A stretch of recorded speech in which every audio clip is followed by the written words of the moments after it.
ಅಲ್ಲೊಂದು ಸುಂದರವಾದ ಗ್ರಾಮವಿತ್ತು. ಕಾಲ ಕಳೀತಾ ಇದ್ದಂತೆ ಆ ಗ್ರಾಮದಲ್ಲಿ ಮಳೆ ಬರದೆ ಎಲ್ಲೆಲ್ಲೂ ಬರ ಬಂದಿತ್ತು. ಭೂಮಿಯೆಲ್ಲ ಒಣಗಿ ಹೋಗಿತ್ತು. ಕುಡಿಯುವ ನೀರಿಗೆ ಅಭಾವ ಉಂಟಾಯಿತು. ಆಗ ಜನರೆಲ್ಲ ಜ್ಯೋತಿಷ್ಯರ ಬಳಿ ಹೋದ್ರು. ಜ್ಯೋತಿಷ್ಯರು ಆ ಗ್ರಹಗತಿಗಳನ್ನೆಲ್ಲ ಗುಣಿಸಿ ಕೇವಲ ಈ ವರ್ಷವೇ ಅಲ್ಲ, ಮುಂದಿನ 3 ವರ್ಷಗಳಲ್ಲಿಯೂ ಇಲ್ಲಿ ಮಳೆ ಬರುವುದಿಲ್ಲ ಎಂದು ಹೇಳಿದ್ರು.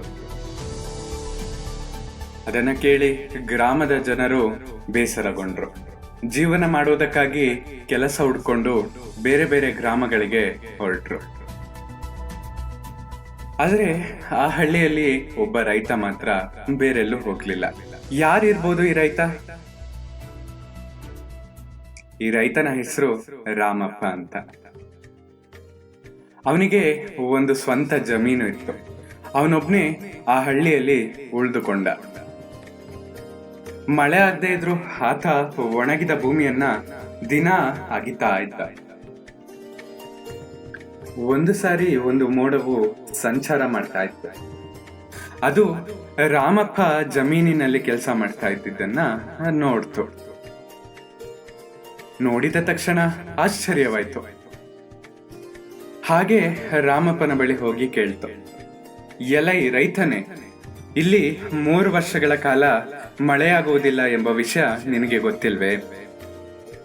ಆ ಕಾರಣದಿಂದಲೇ ಇಲ್ಲಿಯ ಜನರು ಹಳ್ಳಿಯನ್ನ ಬಿಟ್ಟು ಬೇರೆ ಬೇರೆ ಕಡೆ ಹೊರಟು ಹೋಗಿದ್ದಾರೆ. ನೀನು ಯಾತಕ್ಕೋಸ್ಕರ ಈ ಒಣ ಭೂಮಿಯನ್ನ ಅಗಿತಾ ಇದ್ದೀಯ? ರೈತನು ಹೇಳ್ತಾನೆ, ಈ ಎಲ್ಲಾ ವಿಷಯವೂ ನನಗೆ ಗೊತ್ತು. ಆದ್ರೆ 3 ವರ್ಷ ಕೃಷಿ ಮಾಡದೇ ಇದ್ರೆ 3 ವರ್ಷಗಳ ನಂತರ ಜಮೀನಿನಲ್ಲಿ ಕೆಲಸ ಮಾಡುವುದೇ ಮರೆತು ಹೋಗ್ತೀನಿ. ಆ ರೀತಿ ಬೇಸಾಯದ ಕೆಲಸ ಮರೆತು ಹೋಗ್ಬಾರ್ದು ಅಂತ ನಾನು ಈಗ್ಲೂ ಅಗಿತಾ ಇದ್ದೀನಿ. ಅದನ್ನು ಕೇಳಿದ ಮೋಡವು ಒಳ್ಳೆಯದಪ್ಪ ಅಂತ ಹೇಳಿ ಮುಂದೆ ಸಾಗ್ತಾ ಹೋಯ್ತು. ಕತೆ ಇಷ್ಟಕ್ಕೆ ಮುಗಿಯಲ್ಲ.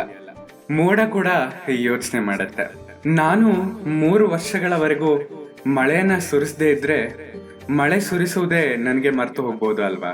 ಹಾಗಾಗಿ ನಾನು ಈಗ್ಲೇ ಮಳೆಯನ್ನ ಸುರಿಸ್ತೇನೆ ಅಂತ ಹೇಳಿ ಅವನ ಸಹ ಮೋಡಗಳನ್ನ ಕರೀತಾನೆ.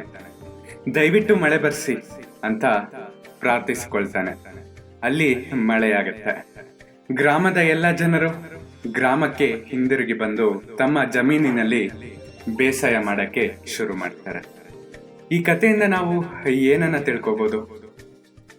ನಾವು ಯಾವ ಕೆಲಸದಲ್ಲಿ ತುಂಬಾ ನೈಪುಣ್ಯತೆಯನ್ನ ಪಡೆದಿರ್ತೀವೋ ಆ ಕೆಲಸವನ್ನ ನಾವು ಯಾವತ್ತೂ ಮರಿಬಾರ್ದು. ನಮಗೆ ಸಮಯ ಸಿಗದೆ ಇರ್ಬೋದು, ಆದ್ರೂ ಬಿಡುವು ಮಾಡಿಕೊಂಡು ಅದರ ಅಭ್ಯಾಸವನ್ನ ಮಾಡ್ತಾನೆ ಇರ್ಬೇಕು. ನಿಮ್ಗೂ ಯಾವ್ದಾದ್ರು ಅಭ್ಯಾಸವನ್ನ ಶುರು ಮಾಡ್ಬೇಕು ಅಂತ ಅಂದ್ರೆ ಬೇರೆ ಸಮಯವನ್ನ ಯೋಚಿಸ್ಬೇಡಿ, ಇವತ್ತಿನಿಂದನೇ ಶುರು ಮಾಡಿ ಅಂತ ಹೇಳ್ತಾ ಇವತ್ತಿನ ನನ್ನ ಕಥೆಯನ್ನ ಮುಗಿಸ್ತಾ ಇದ್ದೇನೆ. ಸದಾ ಕೇಳ್ತಾ ಇರಿ ಅವಿಭಾಜಿತ ಪಾಡ್ಕಾಸ್ಟ್. ನಾನು ಸಂಕೇತ್ ಭಟ್.